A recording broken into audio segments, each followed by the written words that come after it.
Yo, what is going on, guys? It's your boy Kimbo here, and it's time for an epic Bakugan Evolutions episode review. So yeah, first things first, check out the yard. Got a new weed whacker and lawnmower and such, and we're able to take care of the jungle that was growing throughout the entire yard. It's looking pretty good, man. But yeah, so anyways, figured show that off. You can probably tell like the difference and such.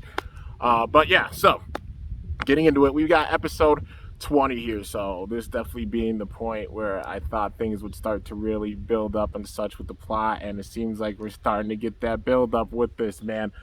Some major conflicts. So getting into it, we got a battle in the arena of the Bakugan Academy, like, you know, one of the stadiums. People out in the crowd and such, including like Headmaster Short, you know, Coach Short, and also Sykes. They're sitting there watching it as well. But Coach Short basically has a battle going on, and it's like a 2-on-2 battle. I think it was Athena and someone else. I can't remember who the partner was, but they were taking on like Lightning and Dan. You know, so Howlcore and Drago were out there. Blitzfox was as well. In the middle of the battle, you know, they're just sitting there like doing some battling and such.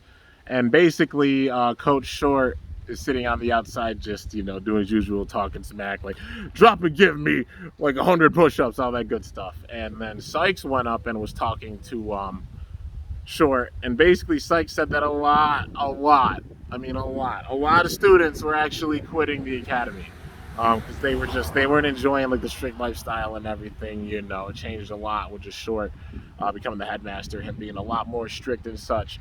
And, you know, even Sykes told him this, and he basically told Sykes, like, I mean, if they don't like it, they can't take it, then they can go. That just shows like their weakness and such.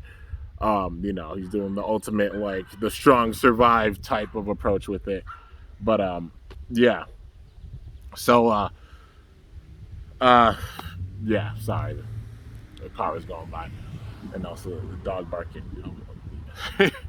Just got me stuttered because like he was right by the car. Like, you gotta be careful, man. But yeah. But anyways, yeah, he told Sykes, like, if you don't like it, you could leave as well. And then, you know, she just gave him the look. But then in the middle of the battle, I think like Athena got the one at the end. She took out Howlcore, and then it was down to Drago and Blitzfox. And in the middle of the battle, she saw a ship flying over, you know, like an airplane, and it was a silhouette of a returning character, man. One we haven't seen in a little bit since all the craziness with Wrath. Athena got shook and immediately was like, huh? And just booked it. Short was like, hey, I did not tell you that you were dismissed, but she didn't give a shit. Like, for real. Like, she didn't give a crap. Sorry, I just had to say it. She just went. She booked it big time and got to the front of the ship, and it was none other than Marlo Faustus. So he's back, man. The time of reckoning is now with the returning Faustus. The big thing I've been wondering is, like, is he gonna have like some of that evil power in him still? Is Wrath gonna have influence with that? Like, are we gonna see like a kind of dormant type thing, like how the V virus was dormant in Benton because he didn't say anything, but he was still infected with it, and then it got worse over time? Are we gonna see a similar thing with this? But Faustus is back. But with that, everybody's like, it's Headmaster Faustus. And then Coach Short being like, what are you doing here? And then, you know, he's like, well, I was asked to come here. And it was by AA Animus, actually. Like, you know, like Kravitz and Benton Dusk were behind him, saying, like, they needed the elemental inductor because they could use that to get all the power and completely stop the elemental storms on Earth. And he's the only one that knows how to fix the elemental inductor. But they're like the same machine that, you know, was used before with Wrath. And, you know, Benton basically saying, under the wrong hands, it could be evil, but it also could be very good under the right hands and such. You know, like it could stop the elemental storms that are happening on Earth. But, yeah, so then we get like a little cut scene to the headmaster's office. And then it's basically Athena and Faustus sitting there talking. And Faustus has like no recollection of what happened with the events of, you know, like with Wrath. Like it was like all a blur to him big time, you know, according to his words, you know. I'd say can't fully trust him now, just because like we've seen like the Halji Naga thing with the first era, and Athena's the perfect puppet for him, man. She's the perfect puppet, honestly. If there's anybody that still believes in him, it is Athena. But yeah, you know, the other brawlers backing him and such. So basically, Coach Short comes in, and we get the basic showdown. Like, what are you doing in the headmaster's office? And then Faust is saying he's back to be the headmaster. You know, like he appreciates everything Coach Short did, but he has to return to his duties. And he's like, I don't think so. And then we basically are getting it settled with a brawl. Had a feeling like this might be how it is. It's how it's always settled with it, but a brawl. So with this, no ordinary brawl because Faustus doesn't have a Bakugan anymore. He doesn't have Wrath. Wrath went wild, you know. So he can't really battle. But it was basically Faustus and Short had 3 members on each of their teams, right? So they pick out their 3 members. Well, at first Athena was going to be on Faustus's team, but then Coach Short's like, well, since we decided the format, I'm the one that gets to choose the first members. So my first member is Athena. And she's like, what? So they're like, he could do that because he went in and just was like, screw it, like she's the first member. So it was Athena, Chet, and frick, what's her name? She was the girl with the green hair. I'm forgetting her name off the top of my head. Somebody can let me know in the comments. But basically, it's those 3, and then it's Dan, Ajit, and I think Leah. Yeah. So they're all battling, and with it, it's an intense battle for sure. Now Chet and the other girl, their Bakugan went down in the middle of it. So it was just Blitzfox that was left. But then Blitzfox got a bunch of cores because the way it goes, like, they even kind of picked up on this, you know. Sykes picked up on it. He chose a 3-on-3 format because there would be more cores that would show up, like more elemental cores that would appear. So Leah used one, got Blitzfox to change into strength mode, then used another one and managed to send out Scorcher. But then with that battle, like Blitzfox and Pegatrix, not Blitzfox and Pegatrix, Pegatrix and Feral took some major damage with it. But then like Dan got some cores as well, and he got Drago to evolve into speed mode. And then after that, he got another core to get Fury, you know, to get Fury out. And Athena was about to throw the core to get her nano gear. So that's about the sequence that it goes. So it's either strength or speed mode, and then it's the nanogon, and then it's the nano gear. That's the sequence with like the 3 cores, it seems like. But yeah, so unless they decide to switch mode, you know what I mean? But that's the different levels, and they went through all of them. But Athena was about to throw hers for the nano gear. None of them had their nano gear out. There's the nanogon. But she hesitated. She looked at Faustus, and then she hesitated big time. She was like, oh, and hesitated for a second. And Blitzfox was like, Athena? But then in that moment, Dan threw his core out. He got his nano gear, and then, you know, used it in order to take out Blitzfox. So they managed to win. So, yeah, Chet and the other girl weren't happy. They were like, you just cost it. Whose side are you on? You know, but she wanted Faustus to come back as the headmaster. It was a given. And just that moment of hesitation, you know, but it still protected her to show she was strong. Just a momentary lapse of judgment. Literally one move cost her, but, you know, she didn't want to lose that battle. I mean, she didn't want to win that battle. She'd rather lose it because she wanted Faustus to be the headmaster.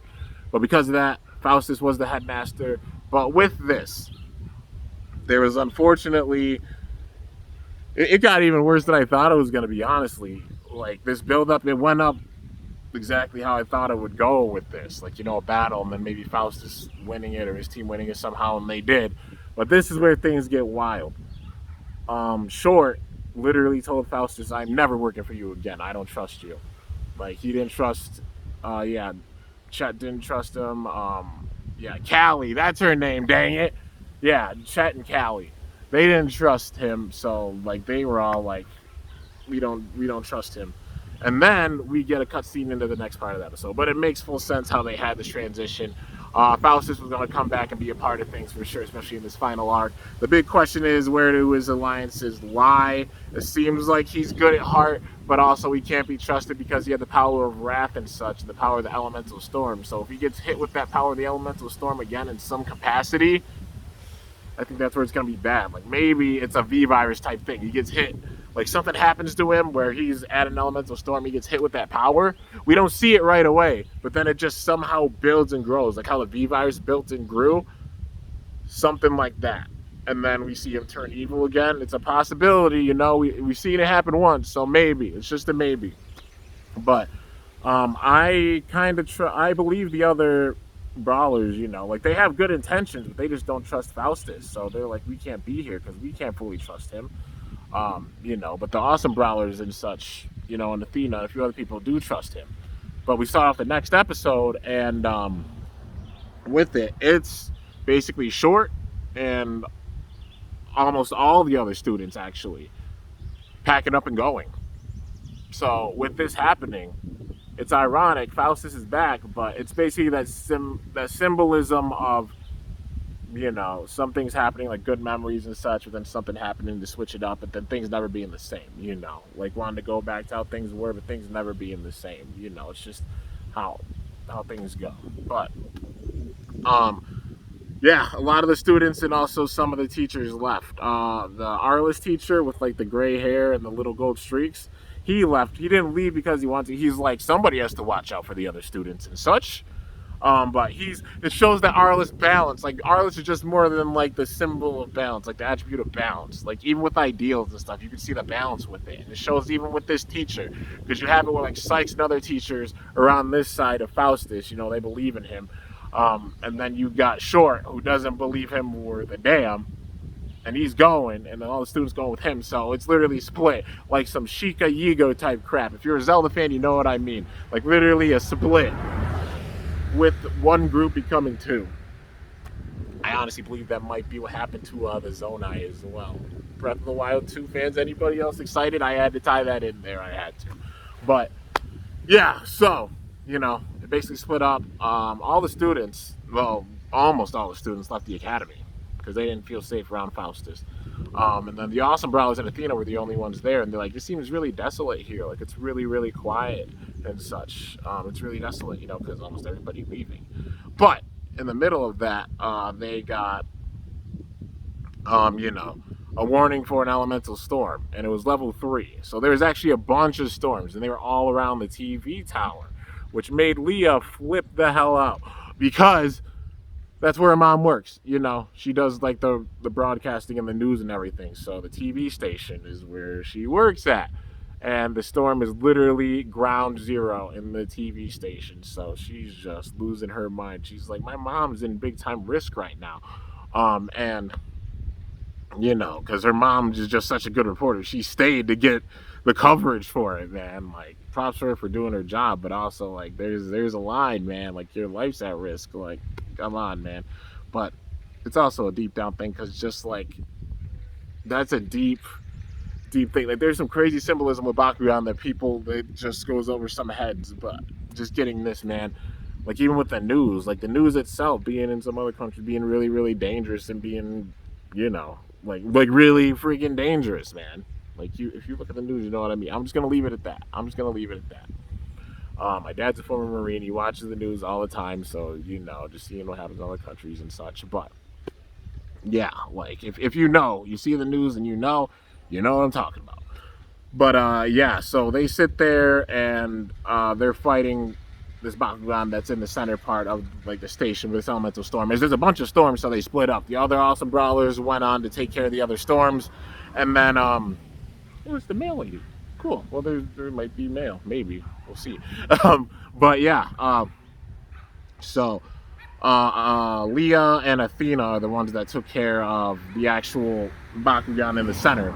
And her mom was actually on top of the tower and such. And then like a Razu actually busts open this freaking bust open the tower. Her mom and the other crew members were falling down, but the Pegatrix caught them. And then Leah's like, Mom, are you okay? She's like, yes, I'm good. I'm all right. But yeah, so they're sitting there dealing with this Razu that's super charged with elemental energy, man. It's really, really strong. And honestly, like, Leah and Athena are struggling with it. But yeah, they're sitting and they're struggling with it. But just had to adjust this, trying to adjust this a little bit. There we go. They're struggling with it for a bit, but then you know, basically switched to strength mode. And well, no, packaging switched to speed mode, and then managed to actually get the win over it. So yeah, man, just overall a really, really awesome and intense battle. Had to wave to her. It's the mail lady, and I think there might be something in there, so there might be some unboxings coming after this. Who knows? But yeah, so basically after that, Faustus helped out too because he put in a smoke screen. That's all he could really do is he put in a smoke screen, but then like it crashed. Like the actual airplane that he was in crashed, and then they're like, "Are you okay?" And then he showed up, he's like, "I'm fine. I can't just sit and let my student struggle without helping or anything because he doesn't have Wrath, he doesn't have a Bakugan or anything anymore." The question is he gonna get a new one? I wonder, or is he just gonna be there for support and such and use his knowledge and everything? But yeah, so at the end of it, they basically like interviewed the awesome brawlers and Coach Short and the others were like watching. He was watching on the phone and he's just like so they same motive, same drive to like save Earth, but now two different ideals with it and taking two different paths with it. So like yeah, it's not like an extreme like Sheikah Yiga type thing because like obviously the Yiga turning evil and such, but yeah, so it would be a crazy plot if like those students, because they have the right mindset and such, which is using full strength. It'll be ironic if like one of these two groups turns evil without realizing they're turning evil. Like it would be especially like making sense if Faustus had this power in him and then he's still kind of evil and then it just grows more and more and more. Maybe something like that. But yeah, dude, overall just really, really solid episode. Just getting that plot in there, like Faustus coming back, and then like the whole schism with the Academy. Some believing one ideal, some believing the other ideal, and they're being split right now. I believe in time they'll probably come back, but it's going to take like the crazy, crazy battle for it to happen. But for right now, there's just the split going on, man. But they're still all fighting the elemental storms, just two different ideals. They're both good, but just different approaches with it because Short doesn't trust Faustus, and plus he's getting booted from his role. I feel like he got a little drunk with power too when he was the headmaster.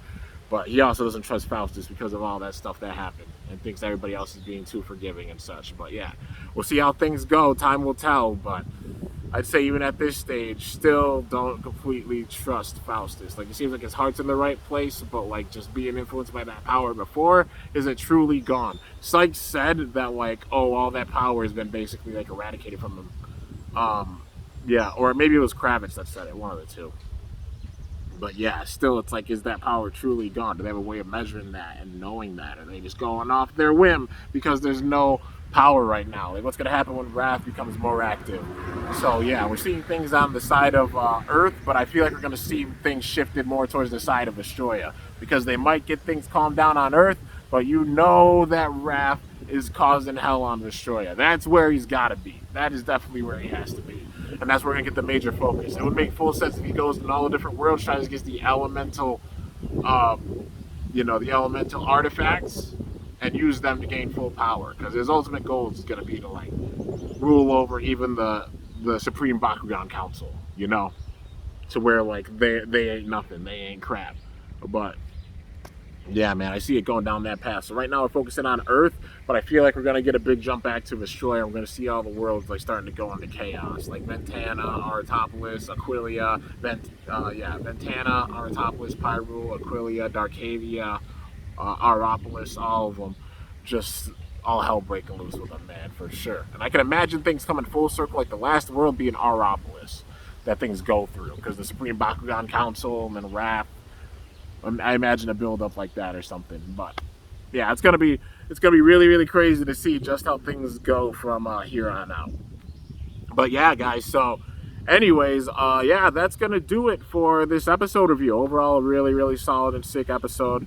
It shows just with Faustus coming back in, how it made all hell break loose, and then even like the Academy splitting into kind of two branches with it, man. Some staying at the Academy, others still going to help the elemental storms or like stop the elemental storms, but doing so from the ship now, But yeah, so we got like Faustus's side and then we got Short's side of the Academy, so we'll just split with this, man. But yeah, we just got to see how this goes down. Anyways, let me know your thoughts in the comments. Overall, really, really sick episode. Can't wait to see how the others are going to go down. It's going to be sick, man. But Yeah, so anyways, guys, that is going to do it for this epic Bakugan Evolutions episode review on episode number 20, man. So we got about, like, what, 6 left? So you know we're going to be getting a lot of stuff with these next episodes, unless it's more than, 6. Unless they're doing more than 26 episodes. But I think it's about, like, 26 that they're doing with this, right? You know? Like, part 1 and 2, like, overall being 52 episodes total, but like, to fill up the time spot, it's 2 episodes. You know what I mean. But anyways, hope you guys enjoyed. If you did, be sure to slice that like button down below. Let me know how I did. If you're new to my channel, definitely be sure to subscribe for some epic content because I upload daily. And if you haven't already, be sure to ring that bell above my channel name to be notified whenever I upload a video. Also, sprinkle some cursing in. This channel's 14 and up anyways. You already know, man.